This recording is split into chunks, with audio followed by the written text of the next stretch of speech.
어느 날 갑자기 흰머리가 눈에 띄게 늘었다. 이건 그냥 넘길 일이 아닙니다. 파바라고 불리는 입니다. 함께 섭취했을 때 머리카락 색이 다시 검게 변한다는 것을 보고한 바 있습니다. 그래서 시중에서 가장 적합한 조합을 한번 찾아보자면 우리가 흔히 약국에서 접할 수 있는 같은 영양제들이 있습니다. 원인에 따라 다르지만 특정 원인으로 발생한 이 흰머리는 검은머리가 될 수 있습니다. 그 비법 제가 오늘 알려드리죠. 풍성. 피디님, 네? 오늘 보니까 흰머리가 왜 이렇게 많이 생겼어요? 아, 저 스트레스 많이 받아서 그런가 봐요. 유튜브 댓글 보니까 막 네. PD님 연기 그만하라고, 목소리가 막 억텐이라고 상처받아가지고 진짜 스트레스 엄청 많이 받았어요. 그럼 저 때문은 아니라는 거네요? 아니, 원장님 때문에도 있죠. 네? 지금 6개월째 금연하고 있는데 스트레스 엄청 많이 받고. 와, 자, 어떡해 원장님, 저 책임 좀 져주세요. 당연히 제가 우리 PD님 흰머리, 탈모 제가 다 책임져야죠. 진짜죠, 네? 그럼요. 근데 원장님 때문에 생긴 이 흰머리, 검은 머리로 바꿀 수 있는 방법이 있나요? 당연히 있죠. 원인에 따라 다르지만 특정 원인으로 발생한 이 흰머리는 검은머리가 될 수 있습니다. 그 비법 제가 오늘 알려드리죠. 가시죠. 거울을 보다 흰머리를 발견하면 이제 나도 늙었나 보다 하고 속상해 하실 거예요. 그런데 흰머리가 왜 나는지, 그리고 어떻게 하면 이 흰머리를 다시 검은 머리로 바꿀 수 있는지 알기 위해서는 먼저 우리 머리카락이 어떻게 만들어지는지 그 기전을 이해하셔야 됩니다. 우리 두피 속에는 이 머리카락 뿌리가 박혀 있는데 가장 아래쪽 이 동그란 부분을 모구라고 하고요. 그 중간쯤 이 벌지라는 구역이 있습니다. 이 벌지 구역은 머리카락을 만드는 핵심 재료인 줄기세포들이 대기하고 있는 아주 중요한 부분이에요. 여기서 줄기세포, 멜라닌 세포, 멜라닌 색소, 이러한 용어들을 잘 알고 계셔야 흰머리의 비밀을 이해하실 수 있습니다. 아니 원장님, 용어부터 너무 어렵잖아요. 그걸 어떻게 이해해요? 걱정하지 마세요, 피디님. 제가 소프트 아이스크림 기계를 이용해 가지고 아주 쉽게 설명해 드릴게요. 우리 놀이동산 가서 이 소프트 아이스크림 많이들 먹잖아요. 그때 가장 기본이 바닐라 아이스크림이에요. 그런데 우리가 초코 아이스크림을 먹고 싶으면 어떻게 하죠? 기계 옆에 달린 이 초코 시럽 통에서 이 초코가 같이 섞여 나오게끔 하잖아요. 그쵸, 흰우유 아이스크림에 초코 시럽을 듬뿍이면 코 아이스크림 되는 거잖아요. 정확해요. 우리 두피 속 이 모구에는 멜라닌 세포라는 시럽통이 있어요. 이 세포들이 검은색 색소를 계속 만들어서 올라오는 이 하얀 머리카락에 골고루 뿌려주는 겁니다. 그래서 우리 눈에는 이제 검은 머리로 보이게 되는 거예요. 그러면 흰머리는 그 시럽통이 비어있는 건가요? 맞습니다. 나이가 들거나 스트레스를 받으면 이 시럽통이 점점 줄어들거나 이 시럽을 만드는 힘이 점점 약해져요. 그러면 아이스크림 기계는 계속 돌아가야 되는데 시럽이 안 섞이니까 원래 색깔인 이 바닐라 아이스크림만 계속 나오게 되는 거예요. 그게 바로 흰머리입니다. 오히려 흰머리가 기본값이고 검은 색소를 뿌려서 검은 머리가 된다는 거잖아요. 와, 진짜 신기한데요? 그쵸? 그럼 시럽통이 점점 줄어들거나 시럽을 만드는 힘이 약해지는 이유는 뭐예요? 첫 번째는 역시 유전입니다. 남들보다 유독 일찍 또 많이 생기는 분들은 유전적인 영향이 아주 커요. 그리고 두 번째는 자연스러운 노화예요. 시간이 흐르면 우리 몸에 세포 기능이 떨어지듯 멜라닌 세포도 노화하면서 시럽을 만드는 힘이 약해지는 겁니다. 그런데 노화 때문이 아니라 어떤 질환 때문에도 생기기도 하는데 대표적인 게 백반증과 같은 자가 면역 질환입니다. 이건 면역 세포가 우리 몸에 멜라닌 세포를 적으로 오해해서 공격해 죽이는 병이거든요. 일꾼이 죽으니 당연히 색소를 만들지 못하겠죠? 그 외에도 원형 탈모, 갑상선 기능 이상, 악성 빈혈이 있을 때 흰머리가 급격하게 늘어날 수 있습니다. 흰머리가 유전이나 노화 때문인 줄 알았지만 특정 질환이 있을 때 흰머리가 더 생긴다는 건 진짜 처음 들어봐요. 그렇죠. 심지어 영양이 부족해도 흰머리가 생길 수 있습니다. 특히 비타민 B12, 철분, 구리, 그리고 심각한 단백질 결핍 증상이 있을 때 우리 멜라닌 합성 공장이 또 멈추게 됩니다. 여기에 술, 담배, 과도한 자외선까지 더해지면 공장 노후화는 더 빨라지게 되죠. 그리고 오늘 영상에서 가장 중요한 대목은 바로 여기예요. 사실 스트레스 받으면 흰머리 난다는 말 예전에는 그냥 속설처럼 여겨졌잖아요. 그런데 이게 2020년 세계적인 학술지인 네이처를 통해서 과학적으로 이 기전이 입증됐습니다. 이 논문의 내용을 간략하게 설명을 드리자면 이 연구팀이 쥐에게 캡사이신 성분을 주사했어요. 우리가 매운 걸 먹으면 뭔가 맵다는 걸 넘어서 아프다, 따갑다 막 이런 통증 감각을 느끼게 되거든요. 이걸 쥐에게 주사를 한 거예요. 그런데 이 결과가 정말 놀라웠어요. 단 5일 만에 쥐의 털이 하얗게 변해버린 겁니다. 이 과정을 들여다봤더니 통증 때문에 쥐의 내부에 비상 시스템인 이 교감신경이 미친 듯이 폭주하기 시작했던 거예요. 이 교감신경에서 노르아드레날린이나 호르몬이 폭발적으로 나왔는데 이게 모낭에 있는 멜라닌 줄기세포를 그냥 일제히 소진시켜버린 거죠. 원래는 이 평생에 걸쳐 조금씩 가끔씩 써야 될 이 줄기세포들이 이 호르몬 공격 때문에 한꺼번에 미친 듯이 분열하더니 결국 며칠 만에 씨가 말라버린 겁니다. 색소일구를 만들어낼 엄마 세포 자체가 사라져버린 거네요? 정확합니다. 엄마 세포가 없으니 아들 세포인 멜라닌 세포가 태어날 수가 없고, 색소라는 시럽을 뿌려줄 일꾼이 없으니 그 자리에는 평생 흰머리만 나게 되는 거죠. 그런데 여기서 반전이 있습니다. 쥐실험만 보면 한 번 생긴 흰머리는 다시 안 돌아오나 싶어 절망적인데, 사람은 좀 다릅니다. 최근 연구에 따르면 사람의 흰머리는 다시 검게 회복될 수 있다는 희망적인 연구 결과가 나왔거든요. 오, 정말요? 어떤 결과예요? 9세부터 65세까지 다양한 사람들의 머리카락, 수염, 심지어 채모까지 정밀 분석해봤어요. 모발은 한 달에 보통 1cm 정도씩 자라잖아요. 나무의 나이테처럼 이 모발의 길이에 따른 이 색 변화를 측정하고, 그 시기에 이분들이 겪는 이런 스트레스 사건들을 한번 대조해봤습니다. 그랬더니 정말 놀라운 결과가 나왔어요. 스트레스가 이 극에 달할 때 생겼던 이 흰머리가 스트레스가 해소되자 다시 검은 머리로 돌아온 케이스가 대거 관찰된 거죠. 예를 들어 30대 아시아계 대상자는 이온이라는 극심한 스트레스 과정에서 흰머리가 딱 2cm 정도 생겼다가 상황이 정리되자 다시 검게 변했고요. 35세 남성은 딱 2주간 휴가를 다녀왔는데 흰머리 5가닥의 색이 동시에 회복되기도 했습니다. 와, 이거 휴가가 보약이었네요? 근데 원장님, 이게 의학적으로 가능한 거예요? 네, 가능합니다. 핵심은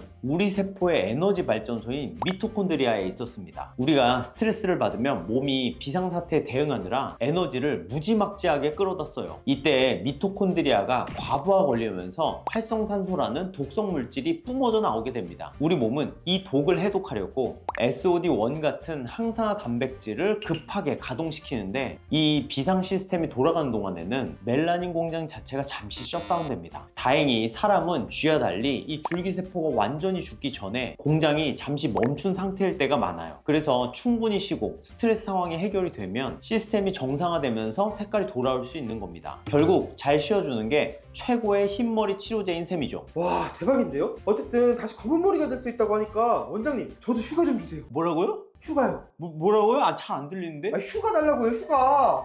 피 여기 좀 와서 앉아봐요. 여기 잘 안 들리네요. 원장님, 네. 근데 궁금한 게 어떨 땐 새치라고 하고 어떨 땐 흰머리라고 하고 이게 두 개가 다른 거예요? 이거 진짜 많은 분들이 헷갈려하는 개념인데, 흰머리와 이 새치의 차이를 모르시는 경우들이 굉장히 많더라고요. 제가 이번 기회에 확실하게 정리해 드릴게요. 먼저 새치의 정확한 의학적 기준부터 말씀드리자면, 이를 조기 백발이라고 부르는데, 인종마다 멜라닌 세포의 유전적 수명이 다르기 때문에 기준이 좀 나뉩니다. 백인은 20세 이전, 흑인은 30세 이전, 한국인 같은 이 아시아인은 25세에서 30세 이전을 기준으로 봅니다. 만약 여러분이 20대 중반인데 눈에 띄게 흰머리의 양이 늘어나고 있다면, 그건 단순한 노화가 아니라 여러분의 모낭 속 멜라닌 줄기세포가 비정상적으로 빠르게 고갈되고 있다는 뜻입니다. 결국 병적인 상황이라는 거죠. 아니, 새치 났다고 병이 있는 거라고요? 그냥 흰머리 생긴 거잖아요. 그렇게 단순히 머리색만 변하는 게 아니에요. 2017년도 유럽 예방심장학회에서 아주 충격적인 결과 하나가 발표가 됐어요. 40세 미만의 남성들을 대상으로 조사했을 때 새치가 있는 남성은 그렇지 않은 남성보다 관상동맥 질환의 위험도가 무려 5.3배나 높다는 결과가 나타났어요. 머리카락이 하얗게 변하는 산화 스트레스와 DNA 손상복구 능력 저하 메커니즘이 혈관이 딱딱해지는 동맥경화의 진행 과정과 완벽히 일치하기 때문입니다. 즉, 머리카락은 우리 몸속 혈관 상태를 보여주는 가장 정직한 바이오마커인 셈이죠. 또 하나 주목해야 될 점은 청력과의 상관관계입니다. 관련 연구에 따르면 조기 백발을 겪는 분들은 고주파 영역 8에서 20kHz의 청력 손실이 유의미하게 높게 관찰됩니다. 우리 귀의 달팽이관 내에도 멜라닌 세포가 존재하는데요. 이 세포들은 외부 소음으로부터 청각신경을 보호하는 역할을 합니다. 머리카락에 멜라닌이 사라지고 있다면 동시에 여러분의 달팽이관 보호막도 약해지고 있을 가능성이 큽니다. 실제로 새치가 있는 환자군은 대조군에 비해 조기난청 위험이 현저히 높다는 보고가 지속적으로 나오고 있습니다. 정리하자면 2030 세대에 나타나는 이 급격한 새치는 단순한 유전 탓이 아니라는 겁니다. 대사증후군, 만성염증, 그리고 산화 스트레스가 임계점을 넘었다는 우리 몸의 적색 신호라는 것을 꼭 기억하셔야 됩니다. 그래서 만약 여러분이 젊은 나이에 새치가 자꾸 늘어나고 있다면 단순히 염색약만 정도만 찾으실 게 아니라 혈압, 혈당, 그리고 콜레스테롤 수치를 반드시 체크해 보시길 권장드립니다. 원장님, 이제 흰머리가 생긴 이유도 뭔지 알았고 흰머리가 새치도 구분할 수 있게 되었어요. 근데 흰머리를 검은 머리로 어떻게 바꾸는지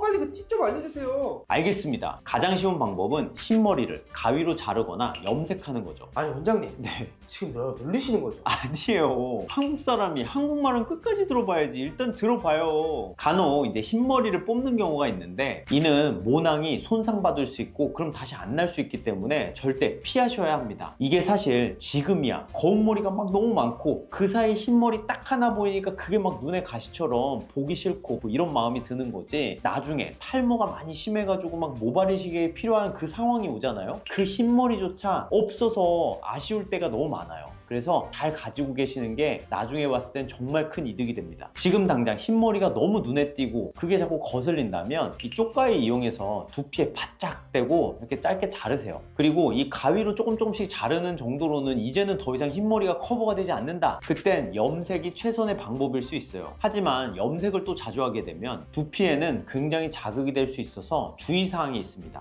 저도 염색을 주기적으로 하는데 이게 할 때마다 두피가 아프고 막 뒤집어지거든요. 그 걱정이 되게 많았는데 염색을 안전하게 하는 방법이 있어요? 당연히 있죠. 제가 알려드릴게요. 일단 염색약의 PPD 성분은 무조건 피하세요. 염색약 성분표에 파라페닐렌 디아민이라는 이런 성분이 함유되어 있는지를 먼저 확인해 보셔야 됩니다. 이 성분은 분자가 아주 작아서 모발에 색은 잘 입히지만 그만큼 두피 속으로 침투해 강한 독성을 유발합니다. 그리고 염색약 특유의 그 지독한 냄새 아시죠? 이게 바로 암모니아인데 이 암모니아는 모발의 무늬 큐티클을 강제로 열어젖힙니다. 이 과정에서 모발 단백질은 다 파괴가 되고 두피의 pH 밸런스는 완전히 무너지게 돼요. 그래서 이 역시 암모니아 프리 제품을 선택하시는 것이 의학적으로 훨씬 안전합니다. 마지막으로 이건 너무 중요한데 아무도 잘 모르는 꿀팁이 하나 있어요. 염색 전날엔 샴푸를 하시면 안 됩니다. 아니 깨끗하게 씻고 가야 염색이 더 잘 되는 거 아니었어요? 두피에서 나오는 기름인 피지가 더럽다고 생각하시겠지만 의학적으로는 염색약 독성으로부터 두피를 보호하는 가장 강력한 천연 보호막이 바로 피지입니다. 그래서 머리를 감지 않은 채 염색을 하는 게 두피를 보호하는 일이라는 걸 꼭 기억하세요.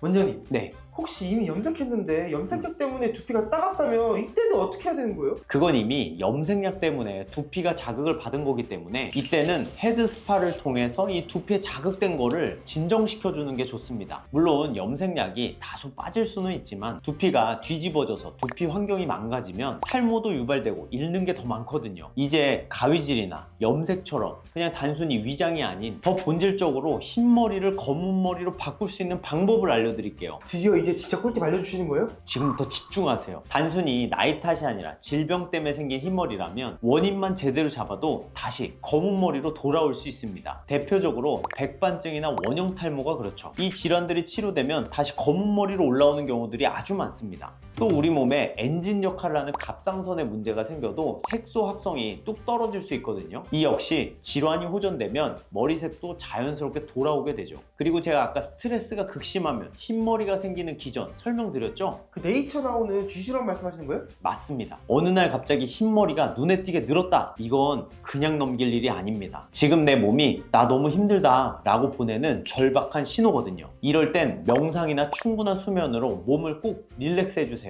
가끔은 아까 논문에서처럼 일상에서 벗어나 가벼운 여행을 떠나보시는 것도 흰머리를 줄이는 아주 좋은 치료법이 될 수 있습니다. 저는 명상 대신 무에타이를 하는데 이게 막 안 맞으려고 막 이렇게 몰입하는 그 단계에서 노르아드레날린 수치를 확 낮추기 때문에 스트레스로 인한 흰머리 예방이 아주 탁월합니다. 원장님, 네. 다른 방법이 또 있나요? 질환과 스트레스 관리만큼 중요한 게 바로 생활 습관입니다. 사실 이게 제일 뻔해 보이지만 의학적으로는 가장 강력한 예방법이거든요. 우선 술과 담배, 이건 정말 피하셔야 됩니다. 왜냐고요? 우리 몸에 산화 스트레스를 엄청나게 일으키기 때문입니다. 쉽게 말해 머리카락을 만드는 공장에 유해한 쓰레기를 계속 던지는 꼴이에요. 이 쓰레기들이 멜라닌 세포를 노화시켜서 머리색을 빼버리는 겁니다. 특히 담배는 제가 진짜 극혐하는 거 아시죠? 탈모에 금연하세요. 저 금연했더니 여러분 머리카락이 완전 풍성해졌어요. 좋았어! 그리고 의외로 많은 분들이 놓치는 게 바로 자외선입니다. 피부 노화의 주범이 자외선인 거 다들 아시죠? 그런데 두피도 똑같습니다. 자외선에 과하게 노출되면 두피에도 광노화가 오는데 이때 모낭세포가 손상되면서 흰머리가 늘어날 수 있습니다. 그래서 제가 드리는 현실적인 꿀팁, 가장 좋은 건 물리적 차단이에요. 양산을 꼭 쓰시라는 겁니다. 에이, 무슨 남자가 양산이야, 이렇게 말씀하실 수 있겠지만 여러분의 소중한 검정머리를 지키는데 이보다 싸고 확실한 안티에이징은 없습니다. 사소한 습관 하나가 10년 뒤 여러분의 머리색을 결정한다는 점 꼭 기억해 주세요. 원장님, 네. 예전에 카이스트 가셨을 때 영상 보니까 양산을 쓰고 계시던데 역시 원장님은 탈모와 흰머리를 위해서 뭐든 하시는군요. 그럼요. 저는 프로 탈모인이니까요. 혹시 원장님, 네. 뭔가 더 효과적인 흰머리를 검은 머리로 바꿔주는 영양제는 없어요? 당연히 있죠. 실제 논문에서 언급되는 핵심 성분들이 있습니다. 파바라고 불리는 비타민 B10, 파라아미노 벤조산입니다. 실제 임상 연구에서 이 파바 200mg과 판토텐산을 함께 섭취했을 때 머리카락 색이 다시 검게 변한다는 것을 보고한 바 있습니다. 또 하나 주목해야 할 건 비타민 B군들의 결핍이에요. 비오틴, 엽산, 그리고 비타민 B12가 부족해지면 조기에 흰머리가 생길 확률이 높아진다는 연구 결과들이 많습니다. 즉 머리카락을 만드는 영양소가 고갈되면 색소 공장부터 문을 닫는다는 뜻이죠. 그래서 시중에서 가장 적합한 조합을 한번 찾아보자면 우리가 흔히 약국에서 접할 수 있는 판시딜, 모바렌, 마이녹실 캡슐 같은 영양제들이 있습니다. 여기에는 방금 말씀드린 파바, 판토텐산, 그리고 약용효모 성분이 아주 짜임새 있게 들어있거든요. 물론 솔직히 말씀드리면 이 영양제들로 논문에 사용된 그 고용량을 똑같이 채우기는 조금 어려울 수도 있습니다. 해외 직구 영양제 중에는 흰머리 영양제라고 고함량 제품도 있지만 통관 불가 품목도 많다 보니 그걸 구하느라 애쓰기보단 제가 추천한 약국 영양제가 현재 국내에서 구할 수 있는 흰머리 개선을 위한 구성으로는 가장 적합한 선택지라고 할 수 있습니다. 와, 원장님, 네. 이제 흰머리에 대해서 정말 다 알게 된 것 같아요. 사실 흰머리 하면 그냥 유전적인 것만으로 생각했지 원인이 이렇게 다양한지도 몰랐고 흰머리가 검게 다시 변할 수도 있다는 것도 이번에 처음 알았거든요. 맞아요, 피디님. 의학적으로 불가능이라고만 생각했던 것들이 사실은 노력으로 바뀔 수 있다는 걸 저도 매번 공부하면서 깨닫습니다. 그런데 제가 오늘 이 긴 이야기를 끝을 내면서 여러분께 꼭 드리고 싶은 이야기가 하나 있어요. 우리가 흰머리를 보면 늙었다 혹은 관리에 실패했다 라는 생각이 들면서 속상해 하잖아요. 하지만 조금만 시선을 좀 바꿔보면 어떨까요? 누군가에게 흰머리는 인생의 치열한 훈장이기도 합니다. 가족을 위해 밤잠 설쳐가며 고생한 시간들, 더 나은 내일을 위해 고민하며 지새운 밤들이 우리 머리카락에 하얗게 내려앉은 거죠. 그건 부끄러운 게 아니라 정말 치열하게 잘 살아오셨다는 증거이기도 하거든요. 물론 제가 알려드린 방법들로 그 속도를 최대한 늦추고 다시 검은 머리를 되찾는 것도 좋습니다. 하지만 설령 흰머리가 너무 많이 늘어났다고 해도 자책하지 마세요. 거울 속에 흰머리를 보며 내가 참 열심히 살았구나, 이제는 내 몸을 조금 더 아껴줘야겠다, 이렇게 자신 스스로를 다독여주는 그런 계기로 삼으셨으면 좋겠습니다. 그 마음의 여유가 어쩌면 어떤 영양제, 어떤 비법보다 여러분의 머리카락을 검게 되돌려줄 첫걸음이 될지 모릅니다. 오늘 영상 시청해주셔서 감사드리고요. 오늘 영상이 도움이 되셨다면 구독, 좋아요, 알림 설정을 부탁드립니다. 혹시 최근에 흰머리가 많이 생겨 핀셋으로 흰머리를 막 이렇게 뽑고 있는 주변 지인이 있다면 오늘 영상을 공유해주세요. 나중에 모발 이식할 때 이 흰머리라도 있다는 것에 굉장히 감사하게 될 겁니다. 저는 다음에 더 풍성하고 유익한 이야기로 찾아뵙도록 하겠습니다. 감사합니다. 풍성풍성.